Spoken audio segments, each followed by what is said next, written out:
Hello everyone, state PCS सब में आप सभी का स्वागत है। हम सॉल्व कर रहे हैं यूपी पीसीएस प्रीलिम्स परीक्षा 2024 के लिए टेस्ट सीरीज और ये जीएस वर्ल्ड द्वारा संचालित टेस्ट सीरीज है। ये टेस्ट 17वां टेस्ट है। फुल टेस्ट है जनरल स्टडीज का। आप लोगों को पता ही होगा कि 2 घंटे का ये टेस्ट होता है और 150 क्वेश्चंस होते हैं इसमें। तो चलिए वीडियो स्टार्ट करते हैं। और इस टेस्ट सीरीज का ये पीडीएफ जो है ये हमारे टेलीग्राम चैनल पे अपलोड होगा। आप लोग वहाँ से इस पीडीएफ को प्राप्त कर सकते हैं। अपने टेलीग्राम का लिंक हम इस वीडियो के डिस्क्रिप्शन बॉक्स में दे देंगे, वहाँ से आप लोग ज्वाइन कर सकते हैं टेलीग्राम हमारा।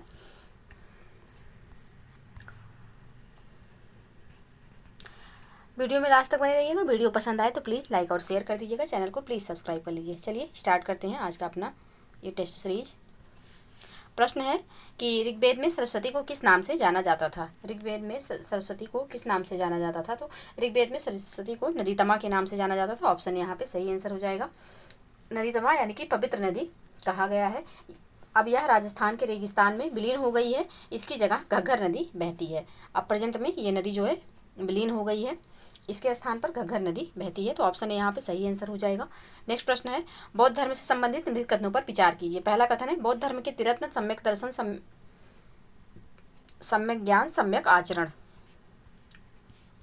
बौद्ध धर्म में गृह त्याग को महाभिनिष्क्रमण कहा गया है। बौद्ध धर्म में 4 आर्य सत्य के विचार रखे गए हैं।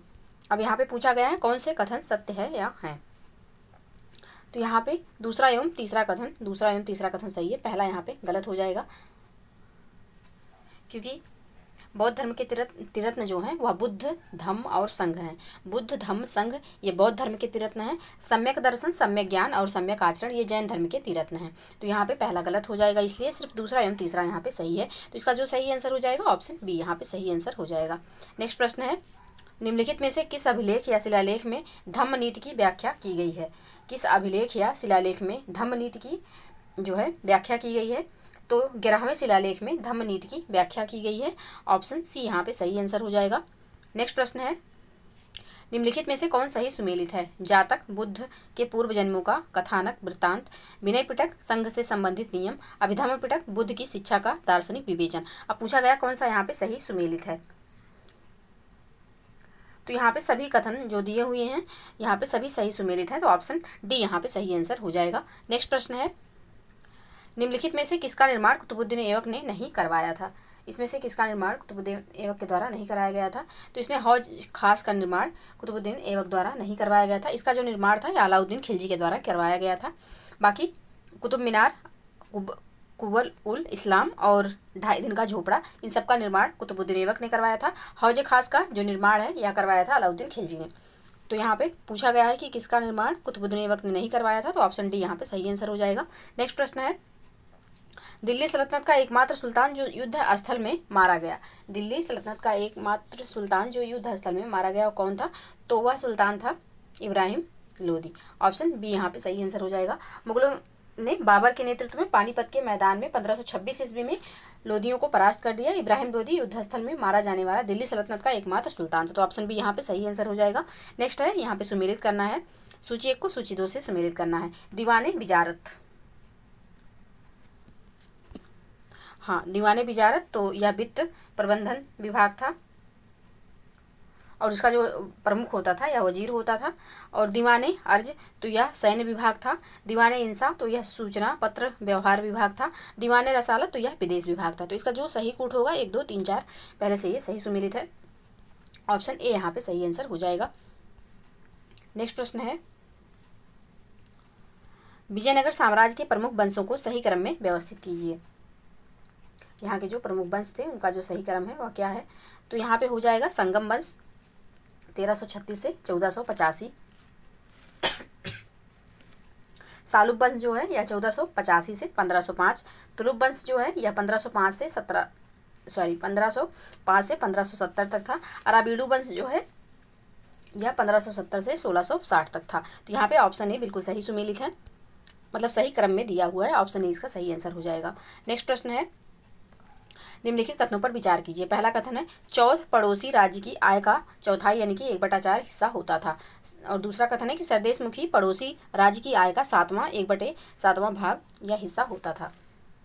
अब यहाँ पे पूछा गया कौन सा कथन सत्य नहीं है, यहाँ पे कौन सा कथन सत्य नहीं है ये पूछा गया है। तो यहाँ पे दूसरा कथन सत्य नहीं है, ऑप्शन बी यहाँ पे सही आंसर हो जाएगा। अब देखते हैं दूसरा का सही क्या होगा। पहला यहाँ पे सत्य है, पहला कथन सही दिया हुआ है क्योंकि पूछा गया है कौन सा सत्य नहीं है, तो दूसरा यहाँ पे सत्य नहीं है। स्वदेशमुखी जो था यह पड़ोसी राज्यों से वसूला जाता था, यह पड़ोसी राज्य की आय का 10% या 10वां हिस्सा होता था। तो यहाँ पे 1/7 दिया है, ये गलत हो जाएगा, इसी वजह से गलत है ये। यह कर शिवाजी उस क्षेत्र के सबसे बड़े देशमुख होने के नाते लेते थे। तो यहाँ पे दूसरा सिर्फ गलत है, पहला सही है, तो ऑप्शन बी इसका सही आंसर हो जाएगा। नेक्स्ट प्रश्न है अकबर के शासनकाल की निम्नलिखित घटनाओं को कालानुक्रमानुसार व्यवस्थित कीजिए। तो जजिया कर की समाप्ति इन्होंने 1564 में किया था, 1564 में। इबादत खाने का निर्माण 1575 में हुआ था, 1575 में। मजहर पर हस्ताक्षर तो 1579 में हुआ था, 1579 में। और दीन इलाही की स्थापना तो यह 1582 में, 1582 में किया गया था।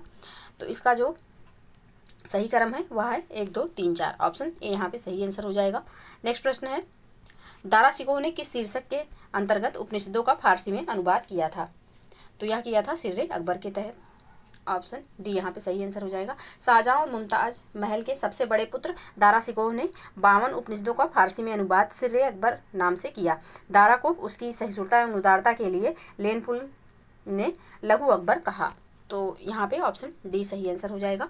नेक्स्ट प्रश्न है कार्नवालिस कोड के संदर्भ में निम्नलिखित कथनों पर विचार कीजिए। पहला कथन है न्याय प्रणाली को एक सुव्यवस्थित आधार प्रदान किया गया। दूसरा कथन है कार्नवालिस कोड शक्ति के एकीकरण के सिद्धांत पर आधारित था। तीसरा कथन है इसमें कर तथा न्याय प्रशासन को अलग अलग किया गया। अब यहाँ पे कौन सा कथन असत्य है, कौन सा कथन यहाँ पे असत्य है। तो यहाँ पे दूसरा कथन असत्य है, ऑप्शन सी यहाँ पे सही आंसर हो जाएगा। अब देखते हैं दूसरा का शुद्ध रूप क्या होगा। तो यहाँ पे दिया हुआ कार्नवालिस कोड शक्ति के पृथक्करण, जबकि यहाँ पे एकीकरण दिया हुआ है। तो कार्नवालिस कोड जो था वह शक्ति के पृथक्करण के सिद्धांत पर आधारित था, एकीकरण के सिद्धांत पर नहीं आधारित था। तो इसलिए दूसरा कथन गलत हो जाएगा। पहला और तीसरा यहाँ पे ऑलरेडी सही है। तो इसका जो सही आंसर हो जाएगा, पूछा गया कौन सा असत्य है, तो ऑप्शन सी यहाँ पे सही आंसर हो जाएगा, दूसरा कथन असत्य है। नेक्स्ट है यहाँ पे सुमेलित करना है। एक तरफ विद्रोह है, दूसरी तरफ नेतृत्व करता है। तो खोंड विद्रोह इसके नेतृत्व करता चक्र बिशोई। भील विद्रोह के जो नेतृत्व करता थे वह थे सेवाराम। और खासी विद्रोह के तीरथ सिंह। और कूका आंदोलन के तो भगत जवाहर मल। तो इसका जो सही कूट होगा यह हो जाएगा 4, 3, 2, 1, ऑप्शन बी में है। तो ऑप्शन बी इसका सही आंसर हो जाएगा। नेक्स्ट प्रश्न है अखिल भारतीय किसान सभा के प्रथम अध्यक्ष कौन थे। तो इसके जो प्रथम अध्यक्ष थे वह थे स्वामी सहजानंद, ऑप्शन यहाँ पे सही आंसर हो जाएगा। अप्रैल 1936 में लखनऊ में अखिल भारतीय किसान सभा का गठन किया गया। यह सभी प्रांतीय किसान सभाओं को मिलाकर एक संयुक्त सभा बनाई गई थी। इसी समय इसका अधिवेशन हुआ जिसके अध्यक्ष स्वामी सहजानंद तथा NG रंगा महासचिव बनाए गए थे। तो ऑप्शन ए यहाँ पे सही आंसर हो जाएगा। नेक्स्ट प्रश्न है निम्नलिखित में से किसने कहा था कि सैन्यवाद तथा साम्राज्यवाद पूंजीवाद के 2 जुड़वा बच्चे हैं। यह किसके द्वारा कहा गया, तो यह लाला लाजपत राय जी के द्वारा कहा गया था, ऑप्शन ए यहाँ पे सही आंसर हो जाएगा। भारतीय नेताओं में सर्वप्रथम उन्होंने ही पूंजीवादी को साम्राज्यवाद से जोड़ा था। लाला लाजपत राय जी का ही कहना था कि सैन्यवाद तथा साम्राज्यवाद पूंजीवाद के 2 जुड़वा बच्चे हैं। तो ऑप्शन ए यहाँ पे सही आंसर हो जाएगा। नेक्स्ट प्रश्न है निम्नलिखित में से लोकहितवादी के नाम से जाना जाता था, किसे जाना जाता है, तो यह जाना जाता है गोपाल हरि देशमुख जी को, ऑप्शन सी यहाँ पे सही आंसर हो जाएगा। गोपाल हरि देशमुख को लोकहितवादी के नाम से जाना जाता है। इन्होंने प्रभाकर नामक पत्र में कई सुधारवादी लेख लिखे। इनको शतपत्रे भी कहा जाता है। तो ऑप्शन सी यहाँ पे सही आंसर हो जाएगा। नेक्स्ट प्रश्न है छोटा कर दें ताकि आप लोग पूरा प्रश्न देख सकें। निम्नलिखित में से सही क्रम में व्यवस्थित कीजिए। चार्ल्स वुड डिस्पैच, सैडलर आयोग, हार्टोग समिति और सार्जेंट आयोग। अब ये इसका जो सही क्रम होगा क्या होगा, तो इसका क्रम होगा सबसे पहले होगा चार्ल्स वुड डिस्पैच, फिर होगा सैडलर आयोग, और फिर होगा हार्टोग समिति, और फिर होगा सार्जेंट योजना। यानी कि ये पहले से ही सुमेलित दिया हुआ है सुमेलित क्रम में। ये चार्ल्स वुड डिस्पैच जो है ये 1854 में आया था। सैडलर आयोग 1917 में, और हार्टोग जो समिति थी यह 1929 में, और सार्जेंट योजना जो थी यह 1944 में आया था। तो ये सब काल क्रम के अनुसार ही व्यवस्थित हैं। तो ऑप्शन डी यहाँ पे सही आंसर हो जाएगा। नेक्स्ट प्रश्न है 1857 के विद्रोह से संबंधित निम्नलिखित पुस्तकों में से बी.डी. सावरकर द्वारा लिखित पुस्तक है। कौन सी पुस्तक है इनके द्वारा लिखित? तो first war of Indian independence, ये इनकी पहली पुस्तक है। ऑप्शन ए यहाँ पे सही आंसर हो जाएगा। First war of India independence, BD. Savarkar 1857 यानी कि 1857, ये जो पुस्तक लिखी गई है यह S.N. सेन के द्वारा लिखी गई है। और द फर्स्ट ऑफ द यानी कि ये पुस्तक S.N. सेन के द्वारा लिखी गई है। The first war Indian independence 1857 and 59, ये जो लिखी गई है यह लिखी गई है मार्क्स एवं एंजल्स के द्वारा। और civil rebellion in the Indian mutiny, यह लिखी गई है S.B. चौधरी के द्वारा। तो इन सब के लेखक को आप लोग जानते रहिएगा। और जो बी.डी. सावरकर जी की बुक है वह है first war of Indian independence. तो ऑप्शन यहाँ पे सही आंसर हो जाएगा। नेक्स्ट प्रश्न है, निम्नलिखित में से किस सत्याग्रह आंदोलन में महात्मा गांधी जी द्वारा प्रथम भूख हड़ताल किया गया था? किसमें किया गया था? तो यह किया गया था अहमदाबाद मिल हड़ताल में। ऑप्शन सी यहाँ पे सही आंसर हो जाएगा। अहमदाबाद मिल हड़ताल में गांधी जी द्वारा सर्वप्रथम भूख हड़ताल किया गया, जो कि भारत में गांधी जी की पहली भूख हड़ताल थी। तो ऑप्शन सी यहाँ पे सही आंसर हो जाएगा। नेक्स्ट प्रश्न है,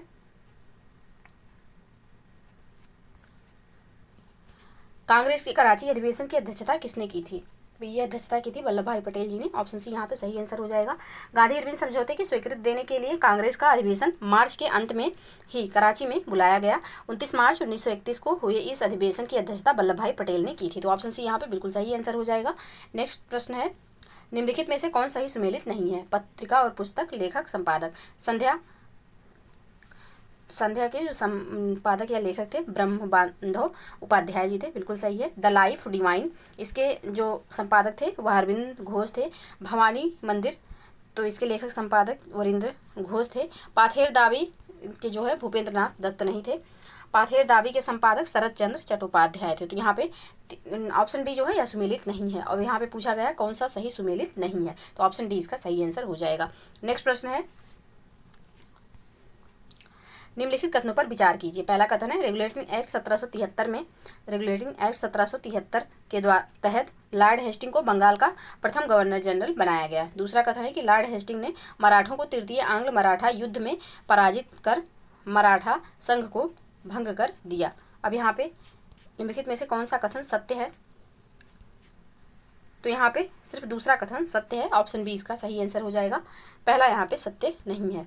देखते हैं पहला सत्य क्यों नहीं है। तो यहाँ पे दिया हुआ है कि रेगुलेटिंग एक्ट 1773 के तहत लॉर्ड हेस्टिंग को बंगाल का प्रथम गवर्नर जनरल बनाया गया था। तो रेगुलेटिंग एक्ट 1773 के तहत लॉर्ड हेस्टिंग को बंगाल का प्रथम गवर्नर जनरल नहीं बनाया गया था, बल्कि वारेन हेस्टिंग को गवर्नर जनरल बनाया गया था। वारेन हेस्टिंग को बनाया गया था, ना कि लॉर्ड हेस्टिंग को। तो यहाँ पे इसलिए ये पहला जो स्टेटमेंट है गलत हो जाएगा। दूसरा यहाँ पे सही है, तो ऑप्शन बी यहाँ पे सही आंसर हो जाएगा। नेक्स्ट प्रश्न है, निम्नलिखित में से किसकी अध्यक्षता में राज्य पुनर्गठन आयोग का गठन किया गया था? किसकी अध्यक्षता में किया गया था? तो यह किया गया था फजल अली की अध्यक्षता में। 1953 में राज्य पुनर्गठन आयोग का गठन फजल अली की अध्यक्षता में किया गया। ऑप्शन सी यहाँ पे सही आंसर हो जाएगा। इसके जो सदस्य थे वह थे के.एम. पणिकर और H.N. कुंजरू जी। तो ऑप्शन सी यहाँ पे सही आंसर हो जाएगा। नेक्स्ट प्रश्न है, निम्नलिखित कथनों पर विचार कीजिए। पहला है कि पृथ्वी के परिक्रमण के कारण दिन व रात होते हैं। दूसरा है कि पृथ्वी के परिभ्रमण के कारण ऋतु परिवर्तन होता है। अब कौन सा यहाँ पे असत्य दिया हुआ है ये पूछा गया है। तो यहाँ पे दोनों कथन असत्य हैं। ऑप्शन सी इसका सही आंसर हो जाएगा, क्योंकि पृथ्वी के घूर्णन या परिभ्रमण के कारण दिन रात होता है। मतलब इसके कारण जो होता है वह दिन रात होता है, और इसके कारण जो होता है वह ऋतु परिवर्तन होता है। दोनों अपोजिट दिए हुए हैं, इसलिए दोनों ही असत्य हैं। तो ऑप्शन सी इसका सही आंसर हो जाएगा। नेक्स्ट प्रश्न है, निम्नलिखित में से कौन रूपांतरित चट्टानों के पुनः रूपांतरण से बनी सैल है? कौन सी है इसमें से? तो नीस जो है यह रूपांतरित चट्टानों के पुनः रूपांतरण से बनी सैल नहीं पूछा गया है। कौन सा इसमें रूपांतरित चट्टानों के पुनः रूपांतरण से बनी सैल नहीं है। तो फाइलाइट भी है, सर्पेंटाइन भी है और सिस्ट भी है। नीस जो है यह नहीं है। तो ऑप्शन डी यहाँ पे सही आंसर हो जाएगा। नीस आग्नेय चट्टान के रूपांतरण से बनी सैल है, जबकि अन्य सैलें रूपांतरित चट्टानों के पुनः रूपांतरण से बनी सैलें हैं। नेक्स्ट प्रश्न है, भ्रंश घाटी के संदर्भ में निम्न कथनों पर विचार कीजिए। पहला है कि दो भ्रंश रेखाओं के बीच के चट्टानी स्तंभ नीचे की ओर धंस जाते हैं। दूसरा कथन है तनाव जनित बल के कारण दो भूखंडों का विपरीत दिशा में खिसकाव होता है। तीसरा कथन है कि भ्रंश घाटी के उदाहरण हैं वासाच पर रेंज, सियरा नेवादा। तो यहाँ पे कौन सा कथन सही है यहाँ है? तो यहाँ पे दोनों कथन बिल्कुल सही, पहला एवं दूसरा कथन यहाँ पे सही है, तीसरा सही नहीं है। तो ऑप्शन सी यहाँ पे सही आंसर हो जाएगा। भ्रंश घाटियाँ लंबी, सकरी व गहरी होती हैं। इन्हें जर्मन भाषा में ग्रावेन कहा जाता है। जॉर्डन की प्रसिद्ध भ्रंश घाटी में ही मृत सागर स्थित है। अफ्रीका में न्यासा, रुडोल्फ, टंगानिका, अल्बर्ट झील भूभ्रंश घाटी का उदाहरण है, जबकि वासाच रेंज, सियरा नेवादा रैंप घाटी के उदाहरण हैं। तो यहाँ पे जो एग्जाम्पल दिया हुआ है कि वासाच रेंज और सियरा नेवादा, तो ये जो है ये रैंप घाटी के उदाहरण है, ना कि भ्रंश घाटी के। तो यहाँ पे तीसरा कथन इसलिए गलत हो जाएगा, सिर्फ पहला एवं दूसरा कथन सही है। तो ऑप्शन सी यहाँ पे बिल्कुल सही आंसर हो जाएगा। नेक्स्ट प्रश्न है लिथोस्फेरिक प्लेटें होती हैं। क्या होती हैं लिथोस्फेरिक प्लेटें? तो ये या तो पूर्णतः महासागरीय, पूर्णतः महाद्वीपीय, मिश्रित, इसमें से क्या होती हैं? कौन सा कथन यहाँ पे सही है? तो ये जो लिथोस्फेरिक प्लेटें होती हैं यह पूर्णतः महासागरीय भी हो सकती हैं, पूर्णतः महाद्वीपीय भी हो सकती हैं और मिश्रित भी हो सकती हैं। तो ऑप्शन डी यहाँ पे बिल्कुल सही आंसर हो जाएगा। नेक्स्ट प्रश्न है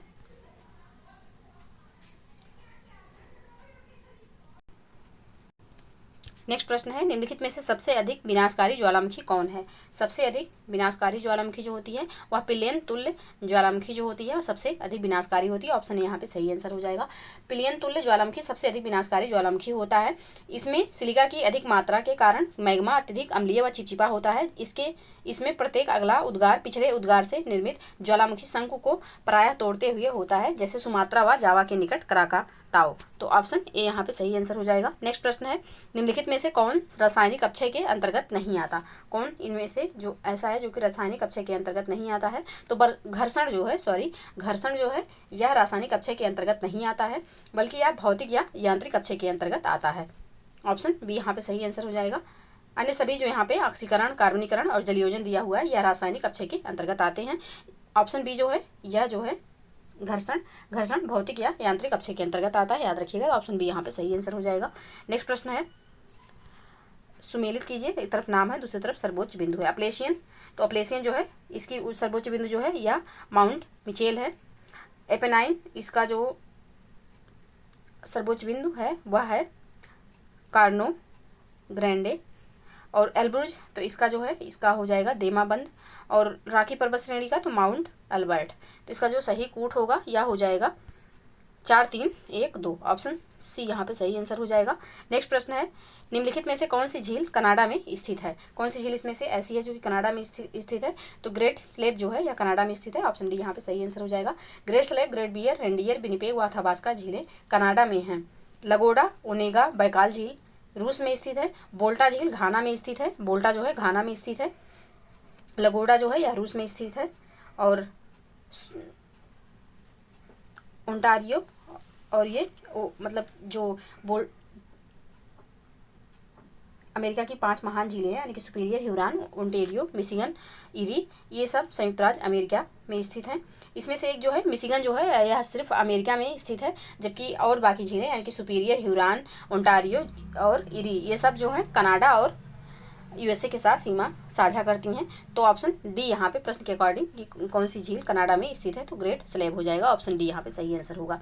नेक्स्ट प्रश्न है ग्रांड बैंक व चार्जेज ग्रांड बैंक व जार्जेज बैंक सब जाने जाते हैं। किसके लिए जाने जाते हैं ये? तो ये जाने जाते हैं उपयुक्त में से कोई नहीं, यानी कि जो न्यूफाउंडलैंड के समीप ठंडी लेब्राडोर धारा एवं गर्म गल्फ स्ट्रीम धारा के मिलने से इस क्षेत्र में ग्रांड बैंक व जार्जेज बैंक जैसे मत्स्य बैंकों का विकास हुआ है। तो ये जो हैं ग्रांड बैंक व जार्जेज बैंक जो हैं यह मत्स्य केंद्र के लिए जाने जाते हैं। जी यहाँ पे कोई भी ऑप्शन मत्स्य केंद्र से संबंधित नहीं है, यानी कि मछली पकड़ने के स्थान के रूप में यहाँ पे 2 मतलब ठंडी और गर्म जलधाराएं मिलती हैं, इस वजह से यहाँ पे मछली ज़्यादा मात्रा में पाई जाती हैं। तो यहाँ पे कोई भी ऑप्शन ऐसा नहीं दिया है, तो ऑप्शन डी यहाँ पे सही आंसर हो जाएगा। नेक्स्ट प्रश्न है निम्नलिखित कथनों के संदर्भ में विचार कीजिए। पहला है वायुमंडल अनेक गैसों का यौगिक होता है। दूसरा है सममंडल में वायुमंडल की 100 किलोमीटर की मोटाई में गैसों का यौगिक लगभग एक समान होता है। तीसरा है कि नाइट्रोजन, ऑक्सीजन, हीलियम व हाइड्रोजन की अलग अलग आणविक परतें मिलती हैं, जिसे विषम मंडल कहा जाता है। अब कौन सा कथन यहाँ पे असत्य है?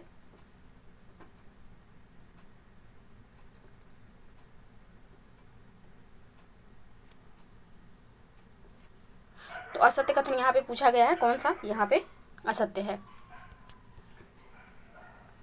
तो यहाँ पे पहला दूसरा कथन असत्य है, ऑप्शन डी इसका सही आंसर हो जाएगा। अब देखते हैं कि पहला एवं दूसरा कथन यहाँ पे असत्य क्यों है। तो पहले में दिया है कि वायुमंडल अनेक गैसों का यौगिक होता है, तो वायुमंडल अनेक गैसों का यौगिक ना होकर के मिश्रण है, इसलिए पहला कथन गलत हो जाएगा। दूसरा है कि सममंडल में वायुमंडल की 100 किलोमीटर की मोटाई में गैसों का यौगिक लगभग एक समान होता है, तो सममंडल की ऊंचाई जो होती है लगभग 80 किलोमीटर तक होती है तथा इस मंडल में गैसों का मिश्रण लगभग एक समान होता है, इसीलिए इसे सममंडल कहा जाता है। जबकि विषम मंडल में गैसों की लगभग अलग अलग आणविक परतें पाई जाती हैं। तो यहाँ पे पहला दूसरा कथन गलत हो जाएगा, सिर्फ यहाँ पे तीसरा कथन सही है। और इसमें क्योंकि असत्य पूछा हुआ है तो इसका जो सही आंसर हो जाएगा ऑप्शन डी हो जाएगा। नेक्स्ट प्रश्न है, कैटास्ट्रॉफे को संदर्भित किया जाता है किसके लिए? तो यह संदर्भित होता है प्रवाल विनाश के लिए, ऑप्शन बी यहाँ पे सही आंसर हो जाएगा। वर्ष 1997 से 98 में आया अल नीनो परिघटना के कारण पूरे विश्व में प्रवाल विरंजन की अभूतपूर्व घटनाएं हुई, जिनमें प्रवाल भारी मात्रा में नष्ट हो गए। इसे प्रवाल कैटास्ट्रॉफे या प्रवाल विनाश की संज्ञा दी गई, तो ऑप्शन बी यहाँ पे सही आंसर हो जाएगा। नेक्स्ट प्रश्न है, निम्नलिखित में से कौन गर्म पवन का उदाहरण नहीं है? कौन इसमें से गर्म पवन का उदाहरण नहीं है? तो मिस्ट्रल जो है यह गर्म पवन का उदाहरण नहीं है, ऑप्शन यहाँ पे सही आंसर हो जाएगा। यह ठंडी ध्रुवीय हवाएं, मिस्ट्रल जो है यह ठंडी ध्रुवीय हवाएं हैं जो रोन नदी की घाटी से होकर चलती हैं एवं रोम सागर यानी कि भूमध्य सागर के उत्तर पश्चिम भाग विशेषकर स्पेन व फ्रांस को प्रभावित करती हैं। इसके आने से तापमान हिमांक के नीचे गिर जाता है, तो ऑप्शन ए यहाँ पे सही आंसर हो जाएगा। नेक्स्ट प्रश्न है, निम्नलिखित कथनों पर विचार कीजिए। पहला है, जब ओसांक हिमांक के नीचे होता है तब ओस, कुहरा, कुहासा एवं बादल बनते हैं। दूसरा कथन है कि जब ओसांक हिमांक के ऊपर होता है तब तुषार, हिम, पच्छाव मेघ बनता है। कौन सा कथन यहाँ पे सही है? तो यहाँ पे जो है दोनों में से कोई भी कथन सही नहीं है, ऑप्शन डी इसका सही आंसर हो जाएगा। अब देखते हैं कि कैसे यहाँ पे दोनों कथनों में से कोई भी कथन क्यों सही नहीं है। तो जब ओसांक हिमांक के नीचे आता है तो तुषार, हिम, पच्छाव मेघ बनते हैं। यहाँ ऊपर नहीं, जब नीचे आएगा तब ये क्रियाएं होंगी। और यहाँ पे जब ओसांक हिमांक के ऊपर आता है, जब ओसांक हिमांक के ऊपर आता है तब ओस, कुहरा, कुहासा एवं बादल बनते हैं। दोनों अपोजिट दिया हुआ है, तो ऑप्शन डी यहाँ पे सही आंसर हो जाएगा। नेक्स्ट प्रश्न है, निम्नलिखित चट्टानों को उनके निर्माण क्रम में व्यवस्थित कीजिए। आर्कियन चट्टान, कुडप्पा चट्टान, विंध्यनक्रम चट्टान, गोंडवाना चट्टान, धारवाड़ चट्टान। अब इनको इनके क्रम में लगाना है, तो यहाँ पे ऑप्शन ए में आप देख पा रहे होंगे आर्कियन चट्टान, धारवाड़ चट्टान, कुडप्पा चट्टान, विंध्यक्रम चट्टान और गोंडवाना चट्टान, ये अपने आप में क्रम में ही दिए हुए हैं, तो यहाँ पे ऑप्शन ए इसका सही आंसर हो जाएगा। नेक्स्ट प्रश्न है, नेपाल हिमालय का विस्तार किन नदियों के मध्य अवस्थित है? नेपाल हिमालय का विस्तार किन नदियों के मध्य स्थित है? तो इसका जो विस्तार है यह स्थित है काली और तीस्ता के मध्य, ऑप्शन सी यहाँ पे सही आंसर हो जाएगा। यह काली और तीस्ता नदी के मध्य 800 किलोमीटर की लंबाई में फैला हुआ है। कौन? तो नेपाल हिमालय। यहाँ हिमालय की चौड़ाई अत्यंत कम है, परंतु हिमालय के सर्वोच्च शिखर यहीं मिलते हैं, जैसे एवरेस्ट, कंचनजंगा, मकालू आदि, तो ऑप्शन सी यहाँ पे सही आंसर हो जाएगा। नेक्स्ट प्रश्न है, निम्नलिखित में से कौन संप्राय मैदान यानी कि डेनी प्लेन का उदाहरण है? कौन है यहाँ पे? तो रांची का पठार जो है यह संप्राय मैदान का उदाहरण है, ऑप्शन बी यहाँ पे सही आंसर हो जाएगा।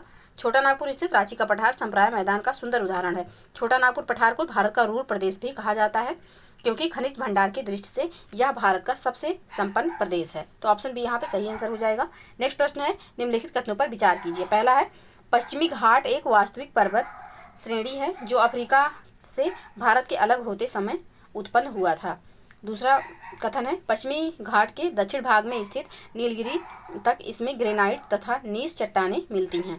अब कौन सा कथन यहाँ पे सत्य है? यहाँ तो यहाँ पे जो है दूसरा कथन सिर्फ सत्य है, ऑप्शन सी इसका सही आंसर हो जाएगा। अब देखते हैं पहला कथन यहाँ पे असत्य क्यों है। तो पश्चिमी घाट एक वास्तविक पर्वत श्रेणी नहीं है, यहाँ पे दिया हुआ है कि वास्तविक पर्वत श्रेणी है, वास्तविक पर्वत श्रेणी नहीं है बल्कि प्रायद्वीपीय पठार का ही भ्रंश कगार है। तो इसलिए यहाँ पे पहला कथन गलत हो जाएगा, सिर्फ यहाँ पे दूसरा सही है। यह जो पश्चिमी घाट है भ्रश का द्योतक है जो अफ्रीका से भारत के अलग होते समय उत्पन्न हुआ था। तो यहाँ पे पहला कथन गलत है, सिर्फ दूसरा सही है, तो ऑप्शन सी यहाँ पे सही आंसर होगा। नेक्स्ट प्रश्न है, निम्नलिखित में से कौन दामोदर नदी की सहायक नदी नहीं है? कौन सी दामोदर नदी की सहायक नदी नहीं है इसमें से? तो इसका जो सही आंसर होगा ऑप्शन सी होगा। बरकी नदी जो है यह दामोदर नदी की सहायक नदी नहीं है। बाकी बराक, जमुनिया और बराकर नदी, जमुनिया नदी और बराक नदी ये सब दामोदर नदी की सहायक नदियां हैं। तो ऑप्शन सी यहाँ पे सही आंसर हो जाएगा। नेक्स्ट प्रश्न है, निम्नलिखित में से किस प्रकार के वनों को सोलास वन के नाम से जाना जाता है? सोलास वन के नाम से किसे जाना जाता है? तो सोलास वन के नाम से जाना जाता है उष्णकटिबंधीय सदाहरित वन को। ऑप्शन बी यहाँ पे सही आंसर हो जाएगा। 200 सेंटीमीटर से अधिक वर्षा के क्षेत्रों में ये वन मिलते हैं। इसके मुख्य क्षेत्र सह्याद्री यानी कि पश्चिमी घाट, शिलांग पठार, अंडमान निकोबार द्वीप समूह और लक्षद्वीप हैं। उत्तरी सह्याद्री प्रदेश में इन वनों को सोलास वन के नाम से जाना जाता है। तो ऑप्शन यहाँ पे ऑप्शन 20 का सही आंसर हो जाएगा। नेक्स्ट प्रश्न है, निम्नलिखित बंदरगाहों में से कौन सा एक प्राकृतिक बंदरगाह नहीं है? कौन सा इसमें से एक प्राकृतिक बंदरगाह नहीं है? तो चेन्नई बंदरगाह जो है यह प्राकृतिक बंदरगाह नहीं है। चेन्नई जो है यह बंदरगाह भारत के सर्वाधिक पुराने बंदरगाहों में से एक है। यह एक कृत्रिम पत्तन है जिसे 1859 ईस्वी में बनाया गया था। तो ऑप्शन डी यहाँ पे सही आंसर हो जाएगा। नेक्स्ट प्रश्न है, निम्नलिखित में से किस अधिनियम द्वारा भारत का विभाजन किया गया? किसके द्वारा किया गया? तो यह किया गया है भारत स्वतंत्रता अधिनियम 1947 के द्वारा। ऑप्शन बी यहाँ पे सही आंसर हो जाएगा। भारत स्वतंत्रता अधिनियम 1947 के द्वारा भारत का विभाजन कर 2 स्वतंत्र डोमिनियनों यानी कि संप्रभु राष्ट्र भारत और पाकिस्तान का सृजन किया गया, जिन्हें ब्रिटिश राष्ट्रमंडल से अलग होने की स्वतंत्रता थी। तो ऑप्शन बी यहाँ पे सही आंसर हो जाएगा। नेक्स्ट प्रश्न है, निम्नलिखित में से कौन सा प्रावधान कनाडा के संविधान से नहीं लिया गया है? कौन सा इसमें से नहीं लिया गया? तो संसद के दोनों सदनों की संयुक्त बैठक जो है यह कनाडा के संविधान से न लेकर के ऑस्ट्रेलिया के संविधान से लिया गया है। जबकि जो अन्य प्रावधान है यानी कि सशक्त केंद्र के साथ संघीय व्यवस्था, केंद्र और राज्य के राज्यपालों की नियुक्ति, केंद्र द्वारा राज्य के राज्यपालों की नियुक्ति और उच्चतम न्यायालय का परामर्शी न्याय निर्णय जो है ये सारे प्रावधान कनाडा से लिए गए हैं। जबकि संसद के दोनों सदनों की संयुक्त बैठक जो है यह ऑस्ट्रेलिया से लिया गया है। तो इस प्रश्न का जो सही आंसर होगा ऑप्शन सी हो जाएगा। नेक्स्ट प्रश्न है, निम्नलिखित में से किस वाद में उच्चतम न्यायालय ने कहा कि प्रस्तावना संविधान का भाग नहीं है? किस वाद में कहा था? तो यह कहा था बेरोजगारी वाद में। ऑप्शन बी यहाँ पे सही आंसर हो जाएगा। नेक्स्ट प्रश्न है, कथन कारण से संबंधित प्रश्न है। कथन है, भारत के संविधान में भारत को विभक्त राज्यों का भारत के संविधान में भारत को विभक्त राज्यों का विभाज्य संघ कहा गया है। कारण क्या है कि संविधान संसद को यह अधिकार देता है कि वह नए राज्य बनाने, उसमें परिवर्तन करने, नाम बदलने या सीमा में परिवर्तन के संबंध में बिना राज्यों की अनुमति के कदम उठा सकती है। अब कौन सा कथन यहाँ पे सही है यानी कि कौन सा ऑप्शन सही है? तो यहाँ पे कथन जो है असत्य है, कारण यहाँ पे सत्य है। तो ऑप्शन डी इसका सही आंसर हो जाएगा। अब देखते हैं कथन क्यों असत्य है। तो कथन में दिया हुआ है कि भारत के संविधान में भारत को विभक्त राज्य का विभाज्य संघ कहा गया है। तो भारत के संविधान द्वारा क्षेत्रीय एकता या राज्य के अस्तित्व की गारंटी नहीं दी गई है और ना ही राज्यों तथा भारत में कोई समझौता है। इस तरह भारत को सही कहा गया है कि भारत विभक्त राज्यों का अविभाज्य संघ है। यहाँ विभाज्य दिया हुआ है तो अविभाज्य संघ है। तो पहला गलत हो जाएगा, मतलब कथन गलत है, कारण यहाँ पे सही है। तो ऑप्शन डी इसका सही आंसर हो जाएगा। नेक्स्ट प्रश्न है, निम्नलिखित में से कौन से अधिकार केवल नागरिकों को प्रदान किए गए हैं? कौन से अधिकार केवल नागरिकों को प्रदान किए गए हैं? तो यहाँ पे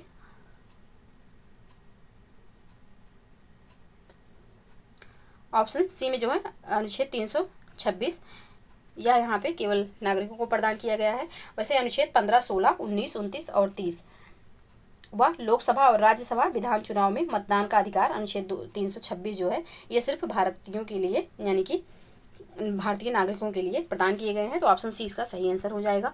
नेक्स्ट प्रश्न है, सूची 1 में अनुच्छेद दिए हैं, सूची 2 में संदर्भ, इनको सुमेलित करना है। तो अनुच्छेद 20 अपराध के लिए दोष सिद्धि के संबंध में संरक्षण।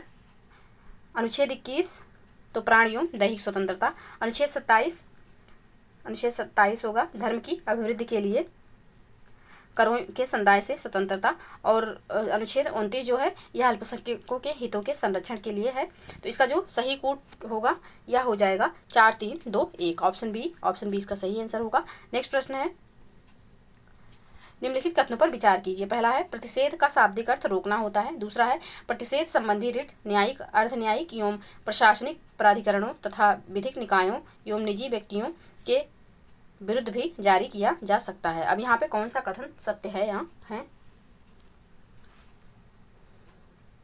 तो यहाँ पे सिर्फ पहला कथन सत्य है, ऑप्शन ए इसका सही आंसर हो जाएगा।